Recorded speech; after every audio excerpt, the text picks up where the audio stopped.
యేసుక్రీస్తు ప్రభువారి నామంలో మీ అందరికీ వందనాలు. అపోస్తుల బోధ అనే శీర్షిక ద్వారా దేవుని వాక్యం ధ్యానించుకుంటున్నాం.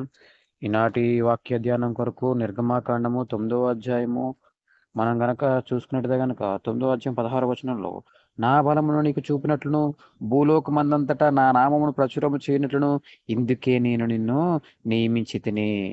ఇక్కడ దేవుడు ఫరో గురించి మాట్లాడుతూ, ఫరో నిన్నెందుకు నియమించుకున్నానంటే నా బలము ప్రచురం చేయబడ్డానికి, అంతేకాదు భూలోకమందంతటా నా నామం ప్రచురము చేయనట్లును ఇందుకే నేను నిన్ను నియమించితిని అని చెప్పి ఆయన మాట్లాడడం జరిగింది. దేవుడు ఫరోని ఇజ్రాయేలుకు శత్రువుని ఎందుకు నియమించుకున్నాడంటే దేవుని బలం తెలియజేయబడ్డానికంట, అంతేకాదు దేవుని నామము ప్రచురించబడ్డానికి అని చెప్పి ఆయన మాట్లాడుతూ ఉన్నారు. నేను మనం జ్ఞాపకం చేసుకున్నాం. ఒక వ్యక్తి పుట్టుకతోనే గుడ్డివాడిగా పుట్టాడంటే ఎందుకయ్యా అంటే దేవుని కార్యాలు ప్రత్యక్షపరచబడ్డానికే అని చెప్పి మనం జ్ఞాపకం చేసుకున్నాం. మనకి శ్రమలు కష్టాలు ఎందుకు కలుగుతున్నాయి అంటే దేవుని కార్యాలు ప్రచురించబడ్డానికి, ప్రత్యక్షం కాబడ్డానికి. అదేవిధంగా ఈ దినం కూడా దేవుడు మాట్లాడుతున్నాడు. దేవుడు మనకి కొన్ని ఆటంకాలు, కొంతమంది శత్రువుల్ని దేవుడు అనుమతిస్తూ ఉంటాడు. ఎందుకంటే ఆ శత్రువుల మీద మనకు విజయాన్ని దయచేసి వారి ద్వారా దేవుని నామము అందరికీ తెలియజేయబడ్డానికి. ఆనాడు ఐగుప్తీయులు శత్రువులుగా, ఇక్కడ ఫరో శత్రువుగా ఇజ్రాయేల్కి ఉన్నాడు. అయితే ఆ శత్రువులు దేవుడు ఎందుకు నియమించాడయ్యా అంటే దేవుని నామము అంతటా కూడా ప్రచురం చేయబడ్డానికి. ఐగుప్తీయులకు దేవుడు చేసిన కీడు గాని, దేవుడు చేసిన కార్యాలు గాని ఐగుప్తీయుల పట్ల వారిని ఎలా అణిచివేశాడో, వీరిని ఎలా రక్షించాడో, ఇజ్రాయేల్ని ఎలా రక్షించాడో చుట్టుపక్కల దేశాలన్నిటికీ కూడా ప్రచురించబడింది. రహాబ్ అనే వేశ్య అంటది, అయ్యా ఐగుప్తీయుల పట్ల మీ దేవుడు చేసిన కార్యాలు మేము విన్నప్పుడు మాకు భయం కలిగింది. మీ దేవుడు ఆకాశానికి భూమికి దేవుడై ఉన్నాడు. ఎర్ర సముద్రం ఎలా చీల్చబడిందో, ఐగుప్తీయులు దాంట్లో ఎలా మునిగిపోయారో, వారందరూ ఎలా ఆ తెగులు చేత వాళ్ళు ఇబ్బందులు పడ్డారో, బాధలు పడ్డారో, శిక్షింపబడ్డారో మేము అన్నయ్య విన్నాము అన్నారు. అంటే అర్థం ఏంటంటే ప్రచురించబడింది, ఆయన నామం ప్రచురించబడింది. ఈనాడు దేవుడు నీ మీద శత్రువుని ఎందుకని అనుమతిస్తున్నాడు అంటే ఆ శత్రువు మీద విజయాన్ని పొందుకునడం ద్వారా దేవుని నామము ప్రత్యక్షపరచబడ్డానికి, ప్రచురించబడ్డానికి, అందరూ తెలియజేయబడ్డానికి దేవుడు నీ మీదకి కొంతమంది శత్రువులను, కొన్ని ఆటంకాలను నీకు అనుమతిస్తూ ఉంటాడు.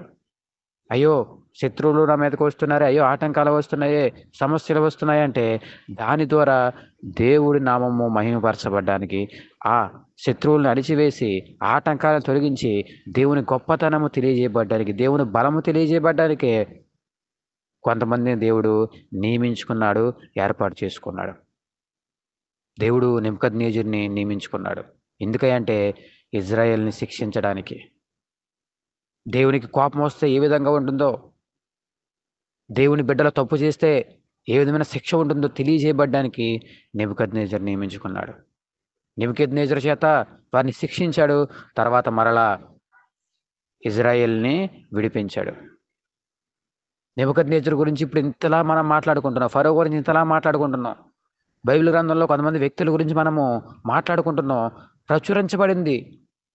కారణం ఏంటయ్యా అంటే దేవుడు వారిని నియమించుకున్నాడు. ఆయన నామం ప్రచురించబడ్డానికి, ఆయనకి కీర్తి కలగడానికి, ఆయన బలము తెలియజేయబడ్డానికి, ఆయన రక్షిస్తే ఏ విధంగా ఉంటుందో, ఆయన శిక్షిస్తే ఏ విధంగా ఉంటుందో తెలియజేయబడ్డానికి నియమించుకున్నాడు. ఈనాడు మన మీదకి శత్రువులు వస్తున్నారా? దేవుడు ఆయన గొప్పదాన్ని తెలియజేయబడ్డానికి, అది రక్షణకు కావచ్చు, శిక్షకు కావచ్చు, ఆయన నామం ప్రచురించబడ్డానికే. దేవుడు రక్షిస్తే ఏ విధంగా ఉంటుందో ఫరోను బట్టి మనం చూస్తాం. దేవుడు శిక్షిస్తే ఏ విధంగా ఉండదో నెబుకద్నెజరు బట్టి మనం చూస్తాం. ఇజ్రాయేల్ని దేవుడు శిక్షించాడు నెబుకద్నెజరుని బట్టి. అప్పుడు కూడా దేవుడి నామం ప్రచురించబడింది.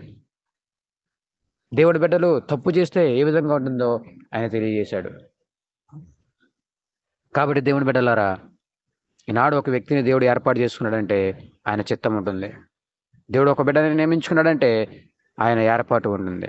నీ పట్ల ఆయన చిత్తం ఏదో, నీ పట్ల ఆయన ఏర్పాటు ఏంటో మనం తెలుసుకోవాలి. నీకు దేవుడు శత్రువులు అనుమతిస్తున్నాడా, శిక్షలు అనుభవిస్తున్నాడా, లేకపోతే రక్షణ అనుమతిస్తున్నాడా? నువ్వు చేసిన కార్యాలను బట్టి, నీ ప్రవర్తన బట్టి, నీ స్వభావం బట్టి, నీ విశ్వాసం మీద ఆధారపడి ఉంటుంది. అయ్యా నేనే తప్పు చేయలేదయ్యా, నేను మంచిగానే ఉంటున్నాను, అయినా కానీ నాకు ఆటంకాలు ఎక్కువ అవుతున్నాయి, శత్రువులు ఎక్కువగా వస్తున్నారు, కార్యాలు జరగట్లేదు, ఇంకా ఆలస్యం అవుతుందంటే దేవుడు అంటున్నాడు, ఆయన నామము ప్రచురించబడ్డానికే, ఆయన కార్యాలు ప్రత్యక్షపరచబడ్డానికే, ఆయన కార్యాలు తెలియజేయబడ్డానికే ఆయన ఇంకా ఆలస్యం చేస్తున్నాడు. 400 సంవత్సరాలు ఆలస్యమైంది, కానీ గొప్ప రక్షణ ఇజ్రాయేల్కి కలిగింది. ఫరోని దేవుడు అణిచివేసి ఐగుప్తీయులకి తెగులు రప్పించి, అనేక రకాల తెగులు రప్పించి ఇజ్రాయెల్ని విడిపించారు. ఆ తెగులు ద్వారా దేవుని నామము అంతా ప్రకటించబడింది, దేవుని నామం అంతా ప్రచురించబడింది. అదేవిధంగా ఈనాడు నీకున్న సమస్యలను బట్టి నువ్వు విడిపించబడిన తర్వాత దేవుని నామం ప్రచురించబడ్డానికే దేవుడు ఇవన్నీ అనుమతిస్తూ ఉన్నాడు. శత్రువుని అనుమతిస్తూ ఉన్నాడు, ఆటంకాలు అనుమతిస్తూ ఉన్నాడు. వీటిని గ్రహించి మనము వేచి ఉండువారుగా, నిరీక్షణ కలిగి ఉండువారుగా మనం ఉండాలి. ఈరోజు తెలియజేసేది ఒకటే, ఏంటి అంటే దేవుని అనుమతి లేకుండా ఏది జరగదు. శత్రువు రావాలన్నా, సమస్యలు రావాలన్నా, కష్టాలు రావాలన్నా దేవుని అనుమతి ఉండాలి.